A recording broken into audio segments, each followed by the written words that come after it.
Selamat pagi Malda, halo. Ya, halo, selamat pagi. Selamat pagi dengan Mas, siapa nih? Mujani.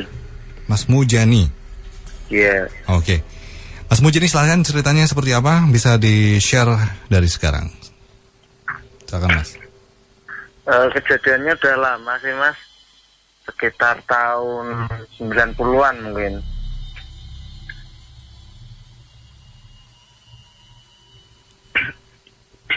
Silakan Mas, cerita aja. Kita dengerin. Dulu kan saya tuh kan hampir tiap kan jarang yang namanya di rumah. Tiap malam itu ada acara, kalau nggak nyari jangkrik ya nyari burung. Suatu ketika pernah kejadian itu sekitar 7 orang atau berapa gitu loh. Terus dari kejauhan itu terlihat ada kayak orang nenteng petromak gitu loh. Semakin lama itu semakin dekat. Terus yang lain pada kaburan, tinggal kita berdua. Halo? Ya, kita masih dengerin, Man. Lanjut aja terus. Ya. Kita tiduran di tanaman singkowang itu, semacam got gitulah, berdua sama teman. Yang lain dapat lari. Nah, nggak taunya lampu tadi kira-kira jarak 4-5 meter itu terbang gitu Mas, tinggi, kira-kira setinggi pohon kelapa. Lah saya kan lari Mas, ketakutan. Saya lari ke arah selatan, temen lari ke arah timur. Itu lampu itu ngejar Mas sampai belakang rumah orang itu. Ya kira-kira saya lari kurang lebih 1 kiloan. Itu aja sih Mas. Jadi waktu itu emang karena saking takutnya Mas nggak perhatiin apa yang sempat ngikutin Mas ya waktu itu ya? Ya nggak tahu sih Mas, orang saya lari itu ngejar bayangan sendiri karena itu saking terangnya gitu. Oke, Mas, karena ini waktunya udah mepet, Mas Bu mungkin mau komentar, silakan. Ya, ini Nun Sewu ini ya. Mungkin kalau boleh berkomentar sedikit ya.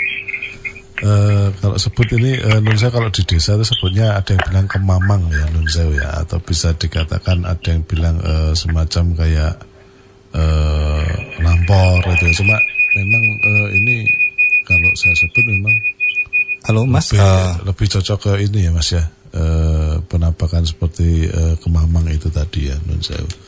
Ada benangnya juga Bangaspati seperti itu. Nun Sewu, pada saat itu Nun Sewu ada yang merokok enggak Mas? Nun Sewu? Enggak ada. Orang itu kita masih sekitar umur 10-15 mungkin. 10-15, oke.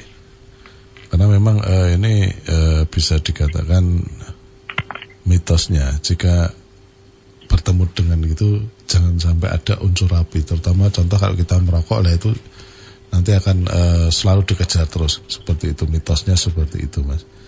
Jadi Nun Sewu, kalau boleh saya tahu, di situ dulu pernah ada cerita apa Mas? Dalam arti begini Mas, untuk tanah itu ada hubungannya dengan pada waktu Nun Sewu, kalau di bayangan saya semacam kayak orang itu kayak bergerilya ya, jadinya mungkin bisa dikatakan kayak di bayangan saya itu kayak apa ya, kayak zaman-zaman penjajahan dulu ya, jadinya kayak adanya satu apa ya, tempat melintas para pejuang seperti itu. Pernah ada cerita seperti itu enggak Mas? Wah, kalau soal itu kurang tahu ya Mas. Nah, gitu ya. Oke. Nun Sewu di situ dekat dengan Sendang nggak Mas? Nun Sewu atau bisa dikatakan mata air gitu Mas? Kalau Sendang kayaknya nggak ada, cuman sungai itu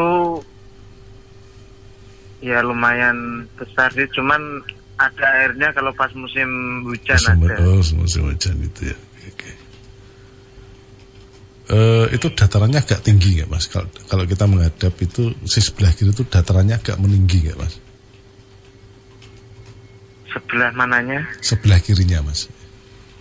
Jadi kalau di bayangan saya, kalau kita lewat jalan itu terus mungkin sawahnya itu sebelah kanan, terus di sebelah kirinya itu agak meninggi nggak datarannya Mas? Kampung situ memang nganu sih Mas, kalau digambarkan kayak mangkok gitu. Gitu ngelembah gitu ya Mas ya kalau jadi ke arah barat naik, ke arah timur naik, ke arah selatan naik, ke arah utara juga naik.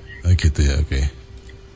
Nun Sewu di sebelah yang contoh kalau kita jalan itu ya Mas. Terus kemudian kalau kita maju ya, contoh kalau itu sawahnya di sebelah kanan, kalau kita maju Nun Sewu atas itu sebelah kiri ada makam nggak Mas? Ada tapi jauh Mas. Jauh ya Mas. Jadinya kalau begitu kita naik itu sebelah kiri. Terus Nun Sewu ada petilasan enggak Mas di sana Mas? Petilasan.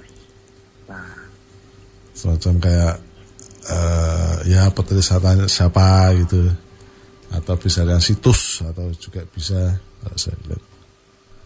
Nggak ada itu Mas kayaknya. Nggak ada ya Mas ya. Oke.